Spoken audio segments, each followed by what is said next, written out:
দর্শক স্বাগত জানাচ্ছি আমাদের নিয়মিত আয়োজন এখন প্রকাশ অনুষ্ঠানে। আজকে মূলত আমরা যে বিষয়ে কথা বলবো সেটি হচ্ছে ঘোষণাপত্রের ফুটনোট। গোটা আয়োজন জুড়ে আপনাদের সাথে আছি আমি মুস্তফা কামাল স্বপন। শুরুতে যদি একটু বলতে চাই যে কর্তৃত্ববাদী দল আওয়ামী লীগের বিচারের আগে কোনো নির্বাচন হবে না, 15 জানুয়ারির মধ্যে ঘোষণা করতে হবে জুলাই ঘোষণাপত্র। আর এর পক্ষে পাড়ায় পাড়ায় জনমত তৈরি করার আহ্বান জানিয়েছেন বৈষম্য বিরোধী ছাত্র আন্দোলনের নেতারা। কেন্দ্রীয় শহীদ মিনারে মার্চ ফর ইউনিটিতে যোগ দিয়ে এসব কথা বলেন ছাত্র নেতারা। তারা আরও বলেন, আগামীর নির্বাচন হবে গণপরিষদের নির্বাচন, সেই নির্বাচিত সরকারই সংবিধান প্রণয়ন করবে। অন্যদিকে গণ অভ্যুত্থানে আহত যোদ্ধাদের কণ্ঠে ছিল দ্রুত সময়ের মধ্যে গণহত্যার দায়ে শেখ হাসিনার বিচার নিশ্চিত করতে হবে, পাশাপাশি তাদের বিপ্লবী হিসেবে স্বীকৃতির দাবিও ছিল এই অনুষ্ঠানে। মোটামুটি এই ছিল সেই জায়গায়। আজকে আমার এই অনুষ্ঠানে যাদেরকে আমি আমন্ত্রণ জানিয়েছি তারা হচ্ছেন doctor Asaduzzaman Ripon, vice chairman BNP, এবং আকবর হোসেন মজুমদার, নবনিযুক্ত press minister, Bangladesh high commission London, Rajikuzzaman Ratan, কেন্দ্রীয় কমিটির সহকারী সাধারণ সম্পাদক, বাসদ, বাংলাদেশ সমাজতান্ত্রিক দল। আমি শুরুতে একটু রিপন ভাই আপনার কাছে যেতে চাই, সেটি হচ্ছে যে এই যে আমরা জুলাই ঘোষণাপত্রের কথা আমরা শুনলাম, আগে থেকে শুনে আসছিলাম, সেই ঘোষণাপত্র যখন বৈষম্য বিরোধী ছাত্র আন্দোলন এবং নাগরিক কমিটির পক্ষ থেকে বলা হচ্ছে তারা 31 ডিসেম্বর ঘোষণা দিবে, এরকম বলা হচ্ছিল, সেইটার সাথে আপনাদের বক্তব্য ছিল যে এই ঘোষণাপত্রের সাথে আপনারা নেই। আবার সরকারের পক্ষ থেকে বলা হয়েছিল যে তারাও এই ঘোষণাপত্রের সঙ্গে নেই, তাদের কোনো সম্পর্ক নেই। কিন্তু 24 ঘন্টা না যেতে আমরা দেখলাম যে সরকার একটা ঘোষণা দিল যে না, তারা সমস্ত রাজনৈতিক দলগুলোর সাথে বসে ঐক্য করে একটা ঘোষণাপত্র প্রকাশ করবে। তারপরও বৈষম্য বিরোধী ছাত্র আন্দোলন এবং নাগরিক কমিটি তাদের যে কর্মসূচি ছিল সেটা তারা পালন করেছেন মার্চ ফর ইউনিটি নামে। বিষয়টা হচ্ছে যে এই যে প্রথমে তারা ঘোষণা করতে চাইলো সরকার জড়িত না, আপনারাও বললেন যে আপনার সাথে নাই, এখন আবার সরকার বলছে যে সবাইকে নিয়ে একসাথে বসে এরকম একটা ঘোষণাপত্র তারা তৈরি করবে। এই বিষয়ে একটু আপনার কাছে ব্যাখ্যা। ধন্যবাদ আপনাকে। আমাদের পার্টির কাছে ওরা ঠিক আগের দিন রাতের বেলা এসেছিল। আসার পরে তারা বলল যে আপনারা আমাদের এই ঘোষণাপত্রের ব্যাপারে সম্মতি জানান অথবা আসেন ইত্যাদি। তো একটা বিষয়টা হচ্ছে যে আমাদের তো ঘোষণাপত্রে কি আছে সেটা আমাদের জানা দরকার এক। আর শুরুতে ঘোষণাটা ছিল যে আপনার প্রোক্লামেশন অফ রেগুলেশন, রাইট। এখন প্রোক্লামেশন অফ রেগুলেশনটা কি রেগুলেশন হওয়ার পরে না রেগুলেশন আগে, এটা একটা বিষয়। স্বাধীনতার যুদ্ধ যখন শুরু হলো তার আগে তো একটা ঘোষণা ছিল, তাই না? একটা ডিক্লারেশন ছিল, একটা প্রোক্লামেশন ছিল, অনেক কিছু তো ছিল। তো আমাদের স্বাধীনতা অর্জনের পরে আমি 72 সালে কি প্রোক্লামেশন অফ ইন্ডিপেন্ডেন্স অথবা ডিক্লারেশন অফ ইন্ডিপেন্ডেন্স কি আমি অবজার্ভ করতে পারি কিনা, এটা আমার কাছে মনে হয়েছে একটা একদম ব্যাকরণগত কি বল, ভুল বলতে চাই না, তাদের জটিলতা। Exactly, thank you so much for. তো এটা তারা নিজেরও বলেছে যে এটা 5 তারিখে আগে হলে ভালো হতো বা 5 তারিখে হলে ভালো হতো। নিঃসন্দেহে এটা 5 তারিখে আগেই হওয়ার কথা, এবং কোনোই সন্দেহ ছিল না তারা যদি তাদের পক্ষ থেকে যদি তারা এরকম একটা ঘোষণা দিতেন যদি এই গণ অভ্যুত্থান আগে। প্রথমত হচ্ছে যে এটাকে আমি বা আমার দল এটাকে আমরা বিপ্লব বলি না। বিপ্লব হওয়ার জন্য একটা বিপ্লবী কর্মসূচি লাগে, একটা বিপ্লবের লক্ষ্য লাগে, বিপ্লবী দলও লাগে, এবং বিপ্লবী চরিত্রের সংগঠকও লাগে। তো এগুলো এখানে শিবির থেকে শুরু করে ছাত্রলীগ থেকে শুরু করে নানা শ্রেণীর নানা সংগঠন লোকেরা মিলে একটা ছেলেরা বৈষম্য বিরোধী ছাত্র আন্দোলন করেছে। সুতরাং এটা তো তাদের বিপ্লবের লক্ষ্যটা তো এই দেশের মানুষ জানতো না। এবং আমরা যেটা জানি তারা দীর্ঘ সময় ধরেই তারা কোটা নিয়ে আন্দোলন করেছে, এর আগেও কোটা নিয়ে আন্দোলন হয়েছে, ভর্তিতে বা চাকরির ইত্যাদিতে। তো সেটার একটা পর্যায়ে যে আপনার এটা এক দফায় গেল, শেখ হাসিনা চলে যাও। এক দফার আন্দোলন তো বাংলাদেশের রাজনৈতিক দলগুলো, বিএনপি সহ অপর মোস্টলি সমস্ত পলিটিক্যাল পার্টিগুলোই স্বৈরাচারের আপনার গত 15 বছর ধরে আপনারা তো এই দাবি জানিয়ে আন্দোলন করে আসছেন। এবং একটা পর্যায়ে আমরা যখন শেখ হাসিনার অধীনে সকল প্রকার ভোট বর্জন করা শুরু করলাম, ফাইনালি তো আমরা এক দফার আন্দোলনই ছিলাম। আচ্ছা, তো ওনরা ছেলেরা তারা এই ধরনের একটা কথা বলতে ছিল। আমি যেটা বলতে চাই, সরকার এটাকে থামিয়ে দেওয়ার কথা বলবো না, সরকার এটাকে ইস্যুটাকে টেক আপ করার মধ্য দিয়ে দেশের মধ্যে একটা বিভ্রান্তি বা একটা বিশৃঙ্খলার মতো পরিবেশ হতে পারত। কারণ ঘোষণা দিলেই তো কার্যকর হয়ে যায় না, এটা হলো আমি মনে করি। আমি ঘোষণা দিলাম যে এখন টেলিভিশনের মালিক আমি, তো এটা কি মালিক হয়ে যাবো আমি? এটা তো নিয়ম কানুনের ব্যাপার থাকে না। জি, অবশ্যই। তো আপনি তারা একটা ঘোষণা দেবেন, বলবেন সংবিধানকে তারা কবরস্থ করে ফেলবেন। যে সংবিধানের মধ্যে অনেক ইস্যুস থাকতে পারে, কন্ট্রোভার্সি থাকতে পারে, অনেকগুলো বিলোপ হওয়ার বিষয় থাকতে পারে, অনেকগুলো সংযোজন হওয়ার বিষয় থাকতে পারে। রাষ্ট্রের যদি গণতান্ত্রিক রূপান্তরের কথা আমরা ভাবি, তাহলে এই সংবিধানটা তো আর গণতান্ত্রিক ধারার মধ্যেই নিয়ে আসতে, ধারণার মধ্যে নিয়ে আসতে হবে। তো সেটা তো একটা আলাপ আলোচনার বিষয়। দেশে একটা মানে সংবিধান সংশোধন একটা কমিশনও আছে, এই গভর্নমেন্ট সেই কমিশনটা গঠন করেছেন। সুতরাং কমিশনের মানে সাজেশনটা কি সেটা আমরা জানলাম না। হঠাৎ করে যদি সংবিধানকে কবরস্থ করে দেওয়া হয়, তাহলে তো কমিশনের সাথে কোনো আলোচনা হয়নি, কেউ কোনো আলোচনা করেনি এই বিষয় নিয়ে। তাহলে কমিশন একদিন আপনি সংবিধান সংস্কারের জন্য কমিশন গঠন করলেন, তার রিপোর্ট প্রকাশ করার আগে আবার তাকে কবরস্থ করতে চান, তো এটা মানে একটা কন্ট্রাডিক্টরি বিষয়। যেমন পৃথিবীর অনেক দেশে সামরিক বাহিনী আছে, অনেক দেশের সামরিক বাহিনী আপনার প্রেসিডেন্টের অধীনে কাজ করে। আমাদের বাংলাদেশের প্রধানমন্ত্রী অধীনে কাজ করেন, মানে তাদের কমান্ডটা বোধহয় প্রধানমন্ত্রীর আন্ডারে, যেটা আমাদের সেনা প্রধান বলেছেন যে তারা প্রতিরক্ষা মন্ত্রীও বটে প্রধানমন্ত্রী। রাইট। আচ্ছা, তো এখন কথা হচ্ছে যে এমনি অবস্থা এখন সংবিধান থাকলো, কবরে চলে গেল সংবিধান। আমি একটু একটা সেকেন্ড, তাহলে আমার এক্সিস্টেন্স অফ মানে কি বলে, আমার প্রেসিডেন্টের বর্তমান যে প্রেসিডেন্ট যিনি আছেন, একটা সুতো ধরেই তো আছে প্রেসিডেন্ট, তো তার এক্সিস্টেন্স কি হবে? এমনকি আমার সেনা প্রধানের এক্সিস্টেন্স কি হবে? কারণ আমার তো সেনাবাহিনী একটা আছে, এবং সেই সেনাবাহিনীটা বাংলাদেশের সংবিধানের আলোকেই আছে। এই কথাটা এই কারণে আমি তুললাম যে পৃথিবীর অনেক দেশে সেনাবাহিনী নাই, ফর্মাল সেনাবাহিনী নাই তাদের। তাহলে এই দেশে তো একটা সেনাবাহিনী আছে, যেহেতু একটা বাহিনীতে বাহিনীর প্রধানও আছে। এই নানা জটিলতা, নানা মানে যেটা বল অযাচিত সংকট তৈরি করার একটা মানে সংকট তৈরি করার একটা পরিস্থিতির মধ্যে দেশ যাচ্ছিল প্রায়। সেখান থেকে মানে কি বলে অন্তর্বর্তীকালীন সরকার বিষয়টা আমরা দেখছি সবার সাথে আলাপ আলোচনা করার নামে অ্যাটলিস্ট বিষয়টাকে আমার কাছে মনে হচ্ছে যে একেবারে ইনস্ট্যান্টলি যেই ধরনের একটা উদ্বেগ উৎকণ্ঠা, সেটাকে মোটামুটি সেটাকে কিছুটা আপনার টাইট্রেট করা গেছে। আসবো আপনার কাছে, আমি একটু আকবরের কাছে যাবো, তার আগে একটু রাজিকুজ্জামান রতন আপনি একটু আমাকে বলবেন যে যেটা যেমনটি বলছিলেন রিপন ভাই যেটা বলছিলেন যে মানে বৈষম্য বিরোধী ছাত্র আন্দোলন এবং নাগরিক কমিটি তারা ৭২-এর সংবিধান মানে মুজিববাদী সংবিধান কবরস্থ করবে। বিএনপির পক্ষ থেকে আমরা দেখলাম যে তারা বলছে না, এটা ছুঁড়ে ফেলা যাবে না। আপনার বাংলাদেশ সমাজতান্ত্রিক দল বাসদ, আপনারা আসলে কি এই জায়গাটা আপনাদের বক্তব্যটা কি? বিএনপির বক্তব্য আমরা পেয়েছি এবং বৈষম্য বিরোধী ছাত্র আন্দোলন নাগরিক কমিটি তাদের বক্তব্য আমরা পেয়েছি। দল হিসেবে আপনাদের এই জায়গাটার বক্তব্য কি? ধন্যবাদ।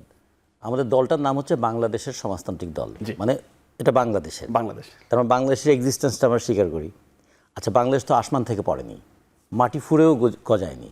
বাংলাদেশ একটা স্বাধীনতা সংগ্রামের মধ্যে দিয়ে অর্জিত হয়েছে।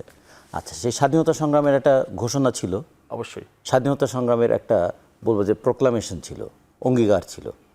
এখন ঘোষণা কি ছিল? যে ২৬শে মার্চ আমাদের স্বাধীনতা ঘোষণা হয়েছে। আর অঙ্গীকার কি ছিল?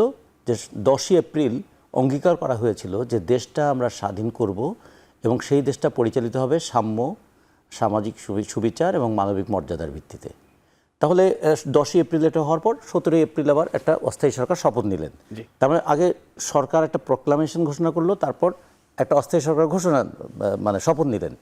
অস্থায়ী সরকারের নেতৃত্বে যে মুক্তিযুদ্ধটা পরিচালিত হলো, সেই যুদ্ধে অস্থায়ী সরকার বিজয় লাভ করলেন ১৬ই ডিসেম্বর। ফলে ইতিহাসের এই পর্বটাকে আমি রাবার দিয়ে মুছে দেবো? সেটাই। ফলে আমরা বাংলাদেশের সমাজতান্ত্রিক দল মনে করি যে ইতিহাসকে মুছে দেওয়া যায় না, ইতিহাস থেকে শিক্ষা নিতে হয়। ইতিহাসে আমাদের কিছু ভুল থাকতে পারে, ভবিষ্যতে সেই ভুলটা আমরা করবো না, সংশোধন করা যেতে পারে। ফলে এই জন্য সংবিধান সংশোধনের ব্যাপার থেকে। আচ্ছা, এখন আমেরিকার সংবিধানের বয়স তো প্রায় ২৩৭ বছরের মতো, তো এর মধ্যে তারা ২৭টা বড় ধরনের সংশোধনী করেছে। আচ্ছা, পাকিস্তান নামক যে রাষ্ট্রটা হয়েছিল ১৯৪৭ সালে, তার সংবিধান হয়েছিল ৯ বছর পরে ১৯৫৬ সালে। ভারতের সংবিধান হয়েছিল ৫ বছর পরে ১৯৫২ সালে। তাহলে সেই সময় কি দেশ চলে নাই? চলেছিল। কিসের ভিত্তিতে চলেছিল? একটা হলো কনসেনসাসের ভিত্তিতে চলেছিল। আমাদের ইউনিক, আমরা একটা স্বাধীনতা ঘোষণা করেছিলাম। স্বাধীন হওয়ার পরে আমরা ১৯৭২ সালে মানে ৪ঠা নভেম্বর আমরা সংবিধান পেলাম এবং ১৬ই ডিসেম্বর থেকে ৭২ সালে এই সংবিধান কার্যকর শুরু হয়ে গেল। আমরা বাংলাদেশের সমাজতান্ত্রিক দলের পক্ষ থেকে এই সংবিধানের মোটা দাগে ৩টা বড় দুর্বলতা দেখেছিলাম। দুর্বলতা কি? বলা হয়েছিল এখানে শুধু বাঙালিদের যুদ্ধ। আমরা বলছিলাম না, এই ভূখণ্ডের সকল মানুষ, এখানে ৫০টার মতো জাতিসত্তা আছে। ফলে এই জাতিসত্তাগুলো সাংবিধানিক স্বীকৃতিটা এই সংবিধানে ছিল না, এটা আমরা একটা দুর্বলতা মনে করি। আমরা আরেকটা দুর্বলতা কি মনে করি? যে এই সংবিধানের মৌলিক অধিকার ভাগে যে কথাগুলো লেখার কথা ছিল সেগুলোকে একটা সদিচ্ছার জায়গায় রাখা হয়েছে। ফলে আমরা যে অন্ন, বস্ত্র, বাসস্থান, শিক্ষা, চিকিৎসার কথা বলি, এগুলো থেকে যদি কখনো বঞ্চিত হই, রাষ্ট্রকে আমি দায়ী করতে পারি না। ফলে আমরা মনে করি এইটা আমাদের মৌলিক অধিকার ভাগে সংরক্ষিত হওয়া উচিত ছিল। আর একটা কি বলি, যে আমাদের নারী পুরুষের মিলিত সংগ্রাম, কিন্তু সম্পত্তিতে নারীর অধিকারের বিষয়টা কি হবে সেই জায়গাটা খুব পরিষ্কার করে এখানে নাই। বৈষম্য দূর করার কথা বলা আছে সংবিধানের 27-28 অনুচ্ছেদে বলা আছে, ওইটা বলা হয়েছে। ফলে আমরা বলেছিলাম সংবিধানের ছোট ছোট অনেকগুলো জায়গা আছে যেগুলো একটু সংশোধন করে এটাকে আরও মোর ডেমোক্রেটিক, মোর প্রো পিপুল করা যায়। এই জন্য সংবিধান সংশোধন হবে। আমাদের বাংলাদেশে ইতিমধ্যে সংবিধান কিন্তু 17 বার সংশোধন হয়েছে। ফলে সংবিধান সংশোধন হতে কোনো অসুবিধা নেই, কিন্তু সংবিধানকে কেউ পকেটস্থ করতে চান, কেউ উদরস্থ করতে চান, কেউ কবরস্থ করতে চান। তো সংবিধান নিয়ে এই ছিনিমিনি খেলাটা কেন? আমরা বাসদের পক্ষ থেকে বলি যে এটা একটা মানে অপ্রয়োজনীয় বিতর্ক শুধু না, এটা হলো যে প্রয়োজনীয় কাজ থেকে দৃষ্টিটাকে অন্যদিকে ঘুরিয়ে দেবার কৌশল নয় তো? সেই জায়গাটা আসবো আপনার কাছে। আমি যেতে চাই একটু আকবর হোসেন মজুমদার আপনার কাছে। আপনি একটু বলবেন যে আমরা এই যে গত 4-5 মাস ধরে দেখলাম যে সংস্কার আগে না নির্বাচন আগে, সংস্কার নির্বাচন এটা নিয়ে ব্যাপক কথা হয়েছে, যে গণহত্যার বিচার সেটা নিয়ে ব্যাপক কথা হয়েছে। এখন একটা ইস্যু দাঁড়িয়ে গেছে যে জুলাই ঘোষণাপত্র, এবং এটা 15 দিনের আলটিমেটাম দেওয়া হয়েছে সরকারকে যে 15 জানুয়ারির মধ্যে এটা প্রকাশ করতে হবে। আলটিমেটামের কথা তারা বলেছেন। একটা বিষয় একটু পরিষ্কার করবেন যে এইটার আইনি ভিত্তিটা কি এবং এটা কতটা সাস্টেইন করে, কতটা টেকসই হবে। ধরেন কোনো রাজনৈতিক দল ক্ষমতায় গিয়ে সেটা যদি বাদও দিয়ে দেয় তখন কি করা যাবে, মানে এটা এই জায়গাটা একটু ব্যাখ্যা দরকার। প্রথমত অ্যাগ্রিড হইতে হবে তো, তারপর না বাদ দেওয়ার প্রশ্ন। আচ্ছা, জি ধন্যবাদ। একটা জিনিস হচ্ছে যে আসলে রাজনৈতিক উইশ বা রাজনৈতিক চিন্তা কখনো আইন দ্বারা নির্ধারিত হয় না।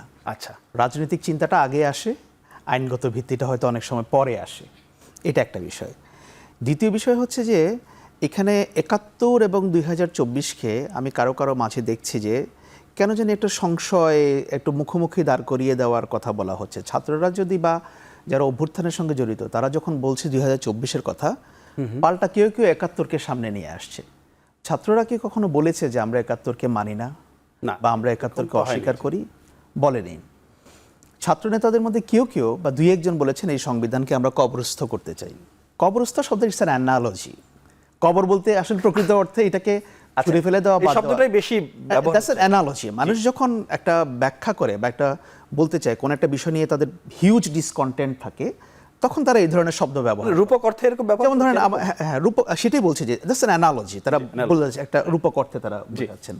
যেমন আমরা দেখেছি যে কোনো একটা সময় বাংলাদেশের 3 বারের সাবেক প্রধানমন্ত্রী বেগম খালেদা জিয়া, বিএনপি নেত্রী, বাংলাদেশের অত্যন্ত জনপ্রিয় নেত্রী, তিনিও একসময় বলেছিলেন যে ক্ষমতায় গেলে আমরা সংবিধান ছুঁড়ে ফেলে দেব। তিনি কি আসলে তিনি মিন করেছেন যে আসলে ছুঁড়ে ফেলে দেওয়ার মতো না? ব্যাপারটা আসলে উনি মিন করেন নাই, কারণ উনি বোঝাতে চেয়েছেন যে এই সংবিধানের মধ্যে অনেক অসঙ্গতি আছে। আমরা সবাই বলেছি গত 15 বছর এই সংবিধানের 1/3 অপরিবর্তনীয় করে রাখা হয়েছে। এবং কেউ কেউ বলেন যে গত 15 বছরে, আমি 71-এর পর্যন্ত যাব না, গত 15 বছরে একটা আওয়ামী লীগের দিক থেকে প্রচেষ্টা দেখা গেছে যে এখানে জাতির কথা বা রাষ্ট্রের কথা চিন্তা করার চাইতে একটা ব্যক্তির কথা বেশি চিন্তা করা হয়েছে। তাকে কিভাবে প্রতিষ্ঠা করা যায় এই সংবিধানের মাধ্যমে এবং কিভাবে ক্ষমতা দীর্ঘস্থায়ী করা যায়, এগুলো তৈরি করা হয়েছে।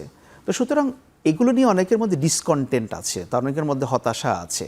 তারা হয়তো ওই বিষয়গুলোকে অ্যাড্রেস করতে চেয়েছেন। আইনগত ভিত্তির ব্যাপারটা তো পরে।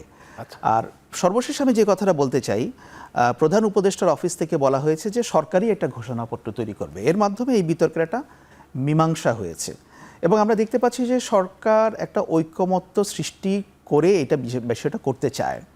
যেমনটা আমরা দেখেছি যে যখন আগরতলায় বাংলাদেশ হাইকমিশনে অগ্নিসংযোগ করা হলো এবং সেখানে ভাঙচুর করা হলো, সরকার একটা রাজনৈতিক দলগুলোকে নিয়ে একটা কনসেনসাস, আমরা কিন্তু অতীতে বাংলাদেশে কখনোই এটা দেখি নাই। হ্যাঁ, মানে আমি জানি না এরশাদের সময় হয়তো টুকিটাকি এরকম হয়েছিল কিনা, কিন্তু মানে সাম্প্রতিক ইতিহাসে আমরা এই ধরনের কথা দেখি নাই। সুতরাং আমার মনে হয় যে ছাত্ররা যে কথাগুলো বলছে এটা তাদের একটা উইশ, তাদের থিঙ্কিং, তারা প্রকাশ করতে পারে। 5ই আগস্টের পরে আমার কাছে মনে হচ্ছে যে এখানে বহু মত, বহু পথের একটা সংমিশ্রণ, সম্মিলন ঘটেছে। আপনি দেখবেন যে এখানে কিন্তু কোনো একটা গ্রুপ ডমিনেন্ট না।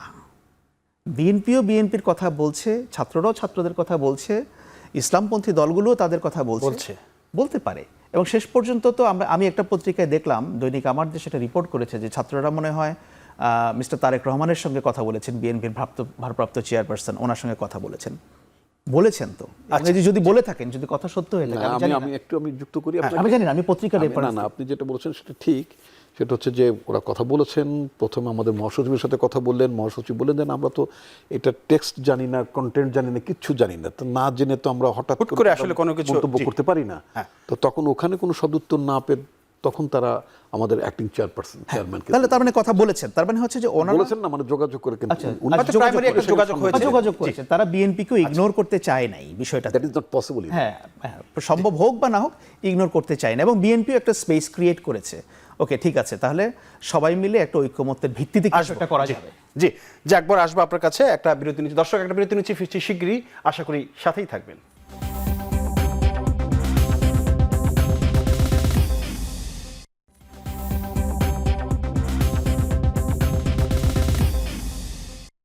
দর্শক, বিরতির পর আবারও স্বাগত জানাচ্ছি আমাদের নিয়মিত আয়োজন এখন প্রকাশ অনুষ্ঠানে। আমরা কথা বলছিলাম ঘোষণাপত্রের যে কথা, সেটা নিয়ে আলোচনা করছিলাম। আমি একটু যেতে চাই রাজিকুজ্জামান রতন, আপনার কাছে শুরুতেই। সেটি হচ্ছে যে মানে যে পরিবর্তন, যে রক্তক্ষয়ী পরিবর্তনের মধ্য দিয়ে একটা চেঞ্জ আসার কথা ছিল, সেই পরিবর্তনটা কি আপনার কাছে কি মনে হয় সেই পরিবর্তনটা কি সঠিক পথে আছে, রাইট পথে আছে? যাত্রাটা কি শুরু হয়েছে পরিবর্তনের, নাকি আমরা শুধু দাবি দাওয়া দিয়েই আছি এখন পর্যন্ত? প্রথম তো সূচনা হয়েছিল এটাই যে আমাদের সব আকাঙ্ক্ষা কেন্দ্রীভূত হয়েছিল একটা জায়গায়, যে নো মোর হাসিনা। আচ্ছা, সেটা জনগণ সফল হয়েছে। দুই, মানুষের মধ্যে এই ধারণাটা তৈরি হয়েছিল যে যেভাবে পুলিশ প্রশাসন এবং অন্যান্য বিষয়কে সাজানো হয়েছে, যে আওয়ামী লীগকে ক্ষমতা থেকে কোনোদিনই হটানো যাবে না, এবং তারা যে 2041 সাল পর্যন্ত স্বপ্ন দেখেছে বা জনগণের মধ্যে যে দুঃস্বপ্ন তৈরি হয়েছিল, সেটার অবসান হয়েছিল 5ই আগস্ট। ফলে এই দুটো জায়গায় আমরা মনে করি যে শেখ হাসিনা এবং আওয়ামী লীগের শাসনের অবসান হয়েছে, এটা একটা প্রাইমারি ভিক্টরি। আচ্ছা, এখন দ্বিতীয় কথা হচ্ছে যে শেখ হাসিনা কি একা একা ফ্যাসিস্ট হয়েছিলেন? তার কি রাজনৈতিক শক্তি ছিল না? তার কি প্রশাসনিক সহায়তা ছিল না? তার কি আইনি সহায়তাকারী লোক ছিল না? তার পেছনে কি পুলিশ ছিল না? তাহলে তারা কোথায়? তারা কি সেই মানসিকতা নিয়ে আছেন? কিংবা যে মানসিকতা নিয়ে একদিন শেখ হাসিনাকে যারা সমর্থন করেছিলেন, সেই মানসিকতার লোকরাই তো আবার সমাজের বিভিন্ন জায়গায় আছেন। তারা কি তাহলে 5ই আগস্টের পর এমন কোনো আমাদের চেতনা বটিকা তারা পান করলেন যে যে আগের দিনের মানুষটা পরের দিন চেঞ্জ হয়ে গেলেন? না, সেটা তো একটা প্রক্রিয়ার মধ্য দিয়ে হতে হবে। আচ্ছা, ফলে তার একটা পদ্ধতি লাগবে। তো আমরা 5ই আগস্টের পরে সেই পদ্ধতিগুলো আমরা দেখতে চেয়েছিলাম। এই জন্য আমরা বলেছিলাম ব্যক্তির বদল নয়, ব্যবস্থার বদলটা হওয়া দরকার, আর চেহারার পরিবর্তন নয়, চরিত্রটারও পরিবর্তন হওয়া দরকার। তা আমলাদের চরিত্রের পরিবর্তনটা কি খুব বেশি হলো? তা তো হলো না। পুলিশ নিষ্ক্রিয় হলো। আচ্ছা, পুলিশ নিষ্ক্রিয় হলো কেন? যে পুলিশ আক্রান্ত হয়েছিল, এই জন্য অভিমান করেছেন, কিংবা হয়তো তারা কনফিডেন্স পাচ্ছেন না, নিষ্ক্রিয়। কিন্তু নিষ্ক্রিয় হলে বেতনটা কিন্তু নিয়মিতই নিচ্ছেন, তাহলে ফলে ওই ক্ষেত্রে কিন্তু সক্রিয় আছেন। তাহলে তারা দায়িত্বটা পালন করছেন না কেন? আচ্ছা, তারপর আমরা যদি বলি যে ঘুষ দুর্নীতির ব্যাপারটা, কোনো কোনো ক্ষেত্রে আমরা মনে করেছিলাম যে এইবার বলা হয়েছিল যে ঘুষ চাইলেই ঘুষি দেবেন, ঘুষি দেবেন।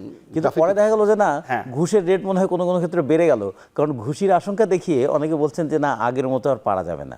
তাহলে দেখুন, মানুষের আকাঙ্ক্ষা ছিল সুনির্দিষ্ট কয়েকটা জায়গায় কেন্দ্রীভূত, যে ফ্যাসিবাদী শাসনটা চাই না। 2, দ্রব্যমূল্য নিয়ে এই সিন্ডিকেটবাজি চাই না। 3, শ্রমিকদের মজুরি নিয়ে তালবাহানাটা আমরা চাই না, যে কারণে মানে শ্রমিকরা অকাতরে জীবন দিয়েছে। আমরা কৃষকরা আমাদের পণ্যের ন্যায্য মূল্যটা নিশ্চিত করা হোক। আমরা বাইরের জিনিসগুলো পরে, মানে যেগুলো আন্তর্জাতিক সম্পর্কের ব্যাপার, সেটা আমরা হয়তো পারবো না, নির্বাচন হয়তো আর একটু সময় লাগবে, সংস্কারগুলো হয়তো পরে হবে, কিন্তু এগুলো যে জীবনকে যেগুলো স্পর্শ করে অথবা জীবনকে নাড়িয়ে দেয় যে ঘটনাগুলো, সেগুলোর খুব দ্রুত একটা সমাধান করা কি যেত? 5 মাসে সেই জায়গাটা কিন্তু খুব ভালো সাফল্য অর্জিত হয় নাই। বরঞ্চ এই 5 মাসে একটু আপনাকে বলি, ধরুন রাজনৈতিক সরকার যখন থাকে তখন তাদের নানা রকম বিধিনিষেধ থাকে, নানা রকম চাপ থাকে, যে ওখানে কোনো সিদ্ধান্ত নিলে আমার ভোট ব্যাংক নষ্ট হয়ে যাবে, আমার এই ক্ষতি হবে, ফলে সে অনেক সিদ্ধান্ত নিতে পারে না। কিন্তু এই সরকারের তো, সে তো রাজনৈতিক সরকার না, তাহলে এটা তো খুব সহজেই আপনার বাজেটটা নিয়ন্ত্রণ করতে পারতো, সিন্ডিকেট ভাঙতে পারতো, যে আমি সিন্ডিকেট করতে দিব না, আমার তো ওখানে আমার লোকজন নাই। তো ওই জায়গাটা একটু শুরু করা গেল না কেন? সেই কারণেই সরকারের কাছে যে একটা আকাশ ছোঁয়া প্রত্যাশা ছিল, তার মানে তার প্রমাণটা কি দেখেছি, সবাই তখন যাচ্ছে তাদের দাবি দেওয়া নিয়ে। মানে এতদিনের যে অনুচ্চারিত কথা, এতদিনের যে অপূরিত দাবি, সব মনে করছেন তারা এইবার।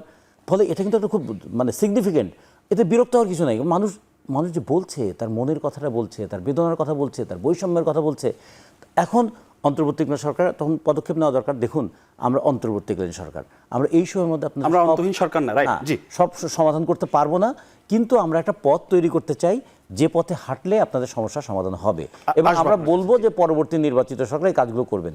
এই জায়গাটা তো কিন্তু একটা কেন যেন ঢাক ঢাক গুড়গুড় আমরা দেখতে পেয়েছি।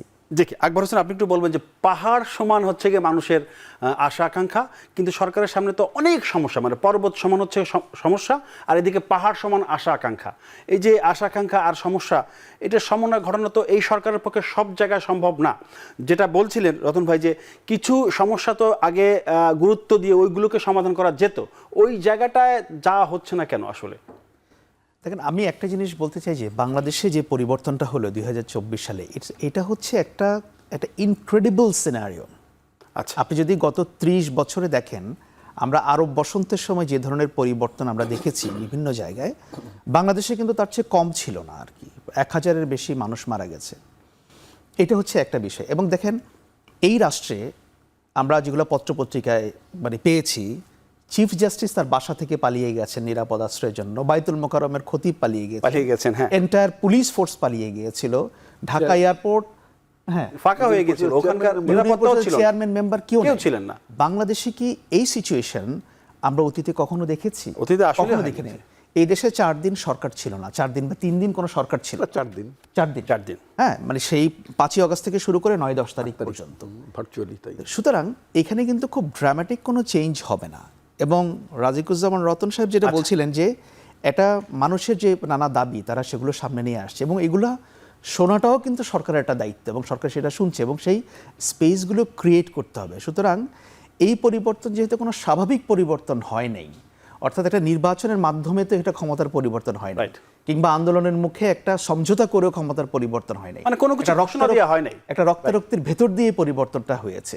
সুতরাং যখন ওই যে একটা ফ্যাসিস্ট শক্তিকে, আমরা অনেকেই বলে যে একটা অসভ্য শক্তিকে পরাজিত করার জন্য যে ধরনের লড়াই করতে হয়েছে, সোসাইটিতে যে প্রবণতাটা তৈরি হয়েছে, এটা আপনার 1 দিন 2, 4, 5 মাসে এটা কন্টেইন করাটা ঠিক খুব কঠিন। কিন্তু আপনি দেখেন, এই দেশের মানুষই কিন্তু সেটা কন্টেইন করেছে।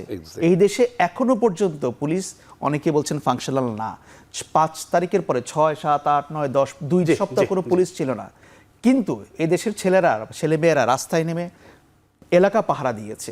এই দেশের মানুষ এটাকে ওন করেছে। অনেকেই বলছিল যে বাংলাদেশেই প্রথম রাস্তায় নেমেছিল, মানুষ দেখলো যে এই দেশের মানুষ দেশটাকে ওন করছে। সুতরাং আমি খুব বেশি নৈরাশ্যবাদী হইতে চাই না, কিন্তু আমার ধারণা যে একটু সময় লাগলেও হয়তো, শুধু আমরা সময় দিতে চাচ্ছি, জি, আমরা সময়ের অপেক্ষায় আছি, সরকারের বিষয় না।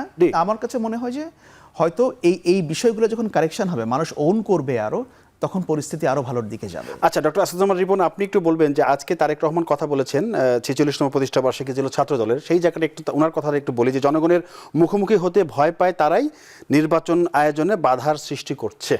মানে এই কারা, মানে যারা কারা, এই জায়গাটা একটু যারা কারা যদি আমি বলতে চাই তো উনি নিজেই বলে দিতেন এই যারাটা কারা। আচ্ছা, সোজা কথা, উনি তো পাবলিকলি বলেছেন। আচ্ছা, আমি যে কথাটা বলতে চাই, এই সরকারের নামটা কি? অন্তর্বর্তীকালীন সরকার। জি, it's not a regular government. সেটা তো আমরা বললাম যে সরকার না, রেগুলার গভর্নমেন্ট, এটা তত্ত্বাবধায়ক সরকারও না। আচ্ছা আচ্ছা, তো আবার তত্ত্বাবধায়ক সরকারও ফিরবে, এটা আদালতের নির্দেশ। তার মানে ইনফ্যাক্ট আমরা কিন্তু একটা তত্ত্বাবধায়ক সরকারও আগামী নির্বাচন আগে পেতে যাচ্ছি নিঃসন্দেহে। আচ্ছা, এখন কথা হচ্ছে যে একটা অন্তর্বর্তীকালীন সরকারের সামর্থ্য, সীমাবদ্ধতা তো নিশ্চয়ই থাকবে। যারা একেবারে শব্দটা ইন্টারিম গভর্নমেন্ট খুব কম লোকই বলে, বেশিরভাগ মানুষ অন্তর্বর্তীকালীন সরকারটি অভ্যস্ত হয়ে গেছে শব্দটা শুনতে। সরকারও তো জানার কথা তার দায়িত্বটা কতটুক। আমাদের সেনা প্রধান একটা চমৎকার ইন্টারভিউ বলেছেন, আমি আপনার অনুষ্ঠান উপলক্ষে একটা কথা বলতে চাই। আমাদের বাংলাদেশের সেনাবাহিনীর প্রধান যিনি, তিনি অত্যন্ত মানে প্রজ্ঞাবান মানুষ, চমৎকারভাবে দেশের যে একটা বিপজ্জনক পরিস্থিতির দিকে দেশটাই যাচ্ছিল, সেখান থেকে তিনি দেশ এবং জাতিকে রক্ষা করতে ভূমিকা পালন করেছেন। মানে তিনি নিঃসন্দেহে ধন্যবাদ পেতে পারেন।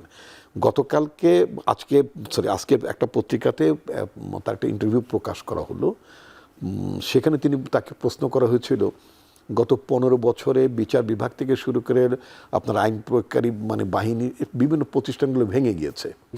তো এটা কি করে সম্ভব, মানে এটাকে উত্তরণ কি করে সম্ভব?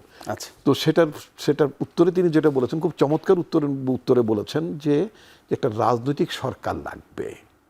রাইট, জি, একটা রাজনৈতিক সরকার লাগবে। একটা অন্তর্বর্তীকালীন সরকারের যদি আপনি ফেনোমেনাগুলো যদি দেখেন, তাদের বিহেভিয়ারাল প্যাটার্নের, তাদের অ্যাকশনের যদি দেখেন, বাংলাদেশের 53 বছরে একেবারেই একটা দুর্বলতম সরকার এটা।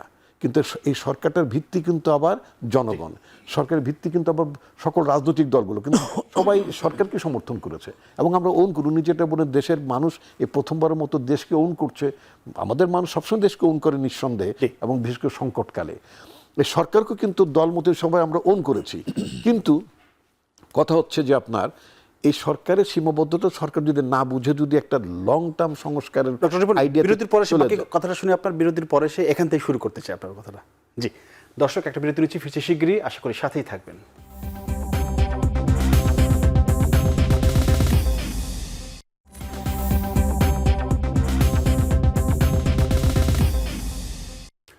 দর্শক, বিরতির পর আবারও স্বাগত জানাচ্ছি আমাদের নিয়মিত আয়োজন এখন প্রকাশ অনুষ্ঠানে। আমরা কথা বলছিলাম যে বিষয়, সেটা হচ্ছে ঘোষণাপত্রের ফুটনোট।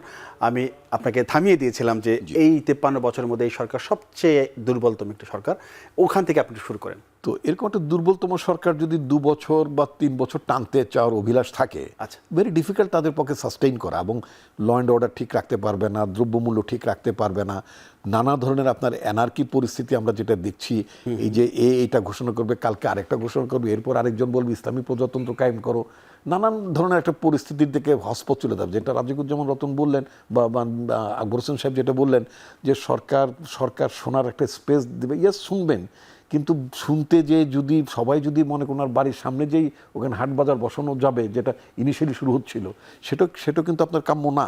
আচ্ছা, এখন আমি আপনার বলতে চাই যে বাংলাদেশে তো এটা তো বিপ্লব সংগঠিত হয়নি, বাংলাদেশে এটা মোটা দেখে একটা গণ অভ্যুত্থান সংগঠিত হয়েছে। হাসিনার একটা ইলিগাল অথরিটিকে বাংলাদেশের জনগণ তার সমর্থনে চ্যালেঞ্জ করেছে। এই চ্যালেঞ্জ করার মধ্যে তো একটা গণ অভ্যুত্থান সংগঠিত হয়েছে। সারা পৃথিবীতে যে সমস্ত দেশগুলোতে গণ অভ্যুত্থান সংগঠিত হয়, তো গণ অভ্যুত্থানের পরে কি তারা 2-4-5 বছর ধরে সংস্কার করে, না নির্বাচনের দিকে যায়? সংস্কার তো চলমান প্রক্রিয়া, সেটা তো চলতেই থাকবে। আমি যদি একেবারে যদি আপনার মানে তিউনিসের কথা যদি ধরি, সেখানে আপনার গণ অভ্যুত্থানের মধ্যে সরকারের পরিবর্তন ঘটেছে। আচ্ছা, সেখানেও আপনার কি বলে যে পরবর্তীতে নির্বাচন হয়েছে। একেবারে খুব নিকট অতীতে না হলে বছর 2-3 আগেই তো আপনার মানে শ্রীলঙ্কায় গণ অভ্যুত্থান হলো, সেখানেও সরকার পালালো, তবে আগা পাতা সবাই পালায়নি, ওখানেও পালিয়েছে সরকার। বাংলাদেশের বিষয়টা একেবারে ভিন্ন, বাংলাদেশের যেটা হয়েছে একেবারে ভিন্ন একটা 200-500 বছর শুধু বাংলাদেশে পৃথিবীর কোনো জায়গায় ধরনের ঘটনা একটা অন্য ধরনের ফেনোমেনা। আচ্ছা, এখন শ্রীলঙ্কায় কি আপনার এই সংকট উত্তরণের জন্য তারা একটা নির্বাচনের দিকে যায়নি? গিয়েছে। আপনি যদি 70-এর কথা যদি চিন্তা করেন, 69 সালে আমাদের পূর্বসূরীরা, তারা যখন আপনার 69 সালে যখন গণ অভ্যুত্থান সংগঠন করলেন, ঠিক তার 1 বছর পরে 70 সালে নির্বাচন হয়েছে পাকিস্তানে। সেই নির্বাচনের রায় যখন মানেনি পাকিস্তান গভর্নমেন্ট, পাকিস্তানের জান্তা গভর্নমেন্ট, সেটাকে কিন্তু মানুষ প্রোটেস্ট করে, কারণ তার ভোটের অধিকারকে আপনি ডিনাই করেছেন। তিনি যে ভোট দিয়েছেন তার রিফ্লেকশনটাকে আপনি ডিনাই করেছেন। এই ডিনাইল থেকে তো আলটিমেটলি মুক্তিযুদ্ধের দিকে গেলাম। তার মানে সামগ্রিকভাবে চূড়ান্তভাবে কিন্তু এটা নির্বাচিত সরকার, জনগণ তার নির্বাচিত প্রতিনিধি দ্বারা শাসিত না, পরিচালিত হতে পছন্দ করে, দেশকে পরিচালনা করতে দিতে পছন্দ করে। আমরা যেটা বলতে চাই, এবং যেটা সেনাপ্রধানও বলেছেন যে বর্তমান যে ক্রাইসিসগুলো আছে, যে এখানে যে সমস্ত প্রতিষ্ঠানগুলো ভেঙে পড়েছে, এই প্রতিষ্ঠানগুলোকে আপনার ঠিক করতে হবে, কারণ পুলিশ স্টিল ডিসফাংশন। আমাকে একটু সময় দেবেন আপনি কাইন্ডলি। যেমন উনি বলেছেন যে সেনাবাহিনী এখন মাঠে কাজ করছেন, মানে ইনএড টু সিভিল অ্যাডমিনিস্ট্রেশন, মাঠে কাজ করছেন, এবং দীর্ঘ সময় ধরে যদি সেনাবাহিনী যদি দেখে যে এই মানে কি বলে কাঁচা বাজারের দোকানদারের এর জায়গায় একটু দখল করে ফেলতে, মারামারি, এটা সেনাবাহিনীর কাজ না। এবং সেনাবাহিনী যদি এই ধরনের পরিস্থিতি, একটা সেনাপ্রধান নিজেই বলেছেন, তাতে এক ধরনের বিশৃঙ্খলা, একটা ক্যাওটিক সিচুয়েশন হবে। সুতরাং এটাকে আপনি এই ক্যাওটিক সিচুয়েশনটাকে আপনি বাড়াবেন। আমাদের সেনাবাহিনীকে আমি ক্যাওটিক সিচুয়েশনের মধ্যে রাখবো, না আমার ন্যাশনাল সিকিউরিটির জন্য অথবা ইন্টারন্যাশনাল পিস কিপিংয়ের জন্য আমার সেনাবাহিনীর ভূমিকা রাখবো, সেটা তো বিবেচনা করতে হবে। সেনাবাহিনীর একটা নিজস্ব চরিত্র আছে, সেনাবাহিনীর সেই নিজস্ব চরিত্র, আমাদের সৈনিকদের সেই নিজস্ব চরিত্র থেকে তো আমি এটাকে আমি এখন যে কাজ করছি সেটা তাদের কাজ নয়, এটা আমি আনসার বাহিনীতে মানাইতে পারি না। সোজা কথা ক্লিয়ার। তো সুতরাং এই জায়গাতে উত্তরণের জন্য ইমিডিয়েট যেটা দরকার পড়বে, সারা পৃথিবীতে গণ অভ্যুত্থান সংগঠনের পরে যেমন রাজনৈতিক কর্তৃপক্ষের কাছে অর্থাৎ রাজনৈতিক সরকারের কাছে আপনার দেশ পরিচালনার দায়িত্ব দিতে হয়, এই সরকার উচিত হবে মানে আপনার নানা ধরনের এজেন্ডা তৈরি না করে নির্বাচনের সংস্কারের নামে আপনার সময় ক্ষেপণ করে অন্য কোনো কিছু করা উচিত হবে না। ইমিডিয়েটলি যে সংস্কার আমাদের দল তো 31 দফা বলেছে, আচ্ছা, আরো যদি কোনো সংস্কার লাগে সেটা আমাদেরকে বলুক, আমরা তো কমিটেড। আসবে আপনার কাছে, যেতে চাই রাজিকুল রতন আপনার কাছে। সেটি হচ্ছে যে নির্বাচনের কথা আসলো, নির্বাচন মানেই তো পার্লামেন্টে গিয়ে সেখানে একটি দলের হয়ে আপনারা কথা বলেন। জাতীয় সংসদে ছোট দলগুলোর প্রতিনিধিত্ব নিশ্চিত করার জন্য নির্বাচনের যে পদ্ধতি সেটা সংস্কারের কথা আমরা শুনেছিলাম। সেই কথা একটু এখন মনে হচ্ছে সেই কথাগুলো শোনা যাচ্ছে না, যে সমানুপাতিক হারে বা সংখ্যানুপাতিক হারে যে নির্বাচন পদ্ধতির কথা বলা হয়েছিল, এর ফলে দেখা যেত যে ছোট দলগুলো থেকে 1% ভোট তারা যদি পায় তাহলে 3টি তারা আসন পাবে, 0.33% পাইলেও তারা একটা আসন পাবে। এই কথাগুলো বেশ জোরসোর ছিল, এখন কথাগুলো শোনা যাচ্ছে না, যেটা আপনাদের কাছ থেকে আশা করা যায় যে আপনারা কেন এখন এই কথা বলছেন। দুটো জিনিস খেয়াল করতে হবে। যে অভ্যুত্থানের প্রশ্নটা আসলে না, অভ্যুত্থান হচ্ছে একটা ঝড়ের মতো। আচ্ছা, ঝড় যত তীব্রই হোক না কেন স্থায়িত্ব কিন্তু বেশিক্ষণ থাকে না, কিন্তু ওই অল্প সময়ের মধ্যে সব কিছু লণ্ডভণ্ড করে দিয়ে যায়। আচ্ছা, লণ্ডভণ্ড করে দেওয়ার পরে কি হয়? ঝড় চলে গেলে আবার গোছাতে হয় সব কিছু, ভাঙা ঘরটাকে গুছিয়ে তুলতে হয়, জি, যে যা কিছু নষ্ট হয়েছিল ঠিক করতে হয়। ঠিক তেমনিও অভ্যুত্থান হচ্ছে একটা ঝড়ের মতো, লণ্ডভণ্ড করে দিয়ে গেল স্বৈরাচারের তক্তে তাউস যেটা আমরা বলি। এরপরে আবার এটাকে গুছিয়ে তুলতে হবে। গুছিয়ে তোলার পদ্ধতিটা কি? এটা ডেমোক্রেটিক সিস্টেম। একটা ফ্যাসিজম থেকে ডেমোক্রেসিতে একটা উত্তরণের জায়গায় যেতে হবে। এইটার ক্ষেত্রে নির্বাচন একটা পথ, কিন্তু নির্বাচন একমাত্র নয়, নির্বাচন একটা, এর সঙ্গে আছে একটা মানে জনসংস্কৃতিটাও দরকার। এই যে দেশটাকে ওন করতে পারা, যেমন ধরুন যে ছেলেটা বুলেটের সামনে দাঁড়াতে পারলো, সেই ছেলেটা আবার গণভবন থেকে একটা হাঁস হাতে করে নিয়ে চলে গেল। এটা তো আমাদের বিবেচনা করতে হবে না, যে কেন তাহলে এরকম হলো? এই সাহসী আত্মদানের ছেলেটা কেন এরকম ছোটোখাটো একটা কাজের মধ্যে জড়িয়ে পড়ে? তার মানে এখানে একটা পলিটিক্যাল ওরিয়েন্টেশনও দরকার আছে, যে আমি এটা পারি না, আমি তো ঘৃণা করি, আমি তো লুণ্ঠনটাকে ঘৃণা করেছি, আওয়ামী লীগের লুণ্ঠনকে ঘৃণা করেছি বলে না আমি রাস্তায় নেমেছিলাম। তাহলে কেন আবার সে আমি কেন লাইট করতে হবে আপনাকে? তাহলে হ্যাঁ, আমি রাইটের জন্য ফাইট করব, কিন্তু আমি কখনো ওই ডাকাতি করার জন্য যাব না। এটা হলো এক। এই জন্য গণতান্ত্রিক সংস্কৃতির চর্চাটাও দরকার। এটা করতে গেলে কি করতে হবে? বিশ্ববিদ্যালয়ে বলি, ট্রেড ইউনিয়নের ক্ষেত্রে বলি, আমাদের সামাজিক সমস্ত ক্ষেত্রে এই প্রাতিষ্ঠানিক গণতন্ত্রের চর্চাটা থাকা দরকার। প্রাতিষ্ঠানিক গণতান্ত্রিক চর্চা করতে গেলে একটা জবাবদিহিতার পরিবেশ থাকা দরকার। আমলাদের কোনো জবাবদিহিতা নাই, কর্মকর্তাদের জবাবদিহিতা নাই। একজন ছোটো মোটো আমলা, তার ছেলে মেয়েও আবার দেশের বাইরে পড়াশোনা করছে, খরচটা কোথেকে আসে আল্লাহ মাহবুদ জানে, এরকম হলে তো হবে না। তাহলে তাকে তো জানতে হবে যে টাকাটা কোথা থেকে আসে এবং টাকাটা কীভাবে খরচ হয়। এরকম একটা আর্থিক জবাবদিহিতা লাগবে, আর তিনি যে কর্তব্য পালন করছেন সেটারও একটা জবাবদিহিতা লাগবে। এগুলো যেমন সমাজের মধ্যে দরকার, সেগুলো সবচেয়ে বড় দরকার হচ্ছে আইনসভা, মানে যেখানে আইন তৈরি হবে, পার্লামেন্ট, সে পার্লামেন্টের নির্বাচন। এখন যে সমস্ত দলের জনসমর্থন কম, তারা কি করবে? তারা কি ভিক্ষা করবে? তারা কি কাঙ্গালপনা করবে? জনগণ যদি সমর্থন না দেয়, নাই, জনগণ সমর্থনের জন্য আমরা যে কোনোভাবেই কাঙ্গালপনা করতে পারি না। আমরা আমাদের দাবি নিয়ে রাস্তায় নামবো। জনগণ তো অনেক বড় বড় দলকে সমর্থন করে বড় বড় হতাশার মধ্যে নিজেদেরকে নিমজ্জিত করেছিল। আমি মনে করি যে ওটা বড় কথা না, কিন্তু আপনি যে প্রশ্নটা নিয়ে এসেছেন খুবই গুরুত্বপূর্ণ, যে নির্বাচন পদ্ধতির একটা সংস্কার দরকার। বিরতির পরে আমরা সংখ্যানুপাতিক নির্বাচনের কথা বলবো। আচ্ছা, আমি একটু আকবরের কাছে যেতে চাই। সেটি হচ্ছে যে একটা বিষয়, যে মানে জাতীয় ঐক্যের কথা আমরা অনেকবার শুনেছি, মানে ঐক্য ছাড়া তো এই যে নতুন বাংলাদেশ বিনির্মাণের কথা বলা হচ্ছে, সেটা তো অসম্ভব, ঐক্য লাগবেই। কিন্তু এখন ঐক্য তো রাজনৈতিক সমঝোতা ছাড়া ঐক্য সম্ভব না। আগে সমঝোতা লাগবে, সেটা কি লাগবে? রাজনৈতিক সমঝোতা। ওই জায়গাটায় তো একটা চির ধরেছে, একটা ফাটল ধরেছে। এই ফাটলের যে মেরামত, ওই মেরামতটা কে করবে, কিভাবে সম্ভব? চির বা ফাটল, ওই শব্দ দুটো আমি ব্যবহার করতে চাই না, কারণ আমার কাছে যেটা মনে হয় যে ধরেন বড় পলিটিক্যাল পার্টি যারা আছে এবং যারা এই অভ্যুত্থানের সঙ্গে জড়িত ছিল, এটা তো সম্মিলিত একটা অভ্যুত্থান ছিল সবার মিলে, তাদের মধ্যে মৌলিক বিষয়ে যে খুব বেশি বড় ধরনের তফাৎ আছে ব্যাপারটা কিন্তু ওইরকম না। আচ্ছা, এটা আমার কাছে মনে হয় এটা প্রক্রিয়াগত ব্যাপার। যেমন বিএনপি একটা অ্যাজ আর্লি এজ পসিবল একটা নির্বাচন চাচ্ছে, জি, ভালো, এবং সরকারও বলছে, প্রধান উপদেষ্টা যেটা বললেন যে 2026-এর জুনের মধ্যে একটা উনি টাইম ফ্রেম দিয়েছেন। তো হয়তো বিএনপি, আমরা যতটুকু শুনতে পাচ্ছি আর কি, যে এর মধ্যে সরকার এবং বিএনপি বা অন্য দলগুলোর কথা আমি জানি না, আমি যেহেতু আসাদুজ্জামান রিপন সাহেব এখানে আছেন আমি সেই জন্য বলছি, যে মতভেদ কিন্তু খুব বেশি না, মানে ফারাকটা কিন্তু খুব বেশি না, এটা প্রক্রিয়াগত ব্যাপার। এবং আমার মনে হয় যে সবাই চাচ্ছে যে একটা ডেমোক্রেটিক বাংলাদেশ, এটা অভ্যুত্থানের সঙ্গে জড়িত সবগুলো পক্ষই চাচ্ছে যে একটা গণতান্ত্রিক বাংলাদেশ যেখানে মানবাধিকার সমুন্নত থাকবে, যেখানে সিভিল রাইটস থাকবে, যেখানে আমরা আমাদের স্বাধীনতা সব কিছু আমাদের মতামত প্রকাশ করতে পারবো। এইসব ব্যাপারে কারো কিন্তু কোনো দ্বিমত নাই।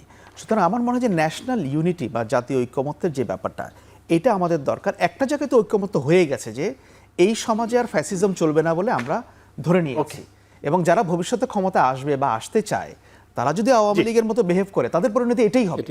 ধন্যবাদ। সুতরাং ওই ক্ষেত্রে আমি কোনো অমিল দেখতে পাচ্ছি যে না। আকবর হোসেন, আপনাকে অসংখ্য ধন্যবাদ। ডক্টর আসাদুজ্জামান রিপন, আপনাকেও ধন্যবাদ জানাচ্ছি। সেই সাথে ধন্যবাদ জানাচ্ছি রাজিকুজ্জামান রতন, আপনাকেও, তিনজনকেই ধন্যবাদ জানাচ্ছি আসার জন্য আমাদের স্টুডিওতে।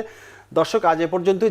যাবার আগে শুধু বলতে চাই যে প্রজন্ম বড় হয়েছে দীর্ঘ সময়ের দুঃখ স্মৃতি নিয়ে, তারা চান আর যাতে পুনরাবৃত্তি না হয় সেই রক্তাক্ত সংঘাতের বিষাদময় অধ্যায়। 2025 সালে নতুন প্রজন্মের প্রত্যাশা, সমাজে থাকবে না কোনো বৈষম্য, মানুষের মর্যাদা পাবে, প্রতিষ্ঠিত হবে ন্যায় বিচার, ফিরবে অর্থনীতির স্বনির্ভরতা, আর বিশ্বের দরবারে শক্তিশালী পররাষ্ট্রনীতি নিয়ে মাথা উঁচু করে দাঁড়াবে বাংলাদেশ। আজ এ পর্যন্তই। আগামীতে নতুন কোনো বিষয় নিয়ে আমরা কথা বলবো। সে পর্যন্ত সবাই ভালো থাকবেন, নিরাপদে থাকবেন। সবাইকে ধন্যবাদ। শুভরাত্রি।